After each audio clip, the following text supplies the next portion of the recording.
What was found before the Pit of Doom? On the nearest part of the relief road, in the excavations that took place the previous autumn, there were about 20 burials. Now, whereas the Pit of Doom is about 1,000 years old, these were about 4,000 years old. They date from around about the early Bronze Age. And they were a very different type of burial in that rather than being a mass execution, they were mostly people who were buried probably by their own families with a great deal of care and attention and love.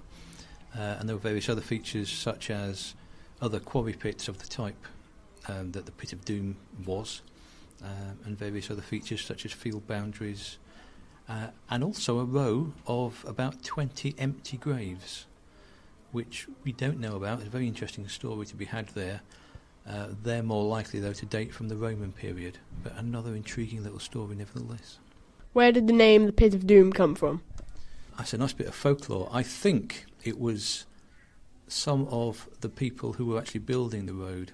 Some of my county council colleagues I know started calling it the Pit of Doom, and they thought it was a bit of a silly name, and I said, no, it's a great name, because it's something that you can really hook onto and that people can associate with. So it was not the archaeologists themselves, but it was the people they were working with. Is there a possibility that there might be some other bones and things that you haven't dug up that could be related to this? Yes.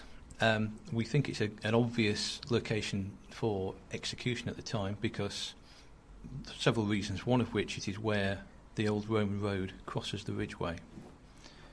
It's a sort of place where if you're going to have a public execution, you can say to the local population, in several days' time, this execution will take place, come along and watch, see what we're doing about the Viking menace.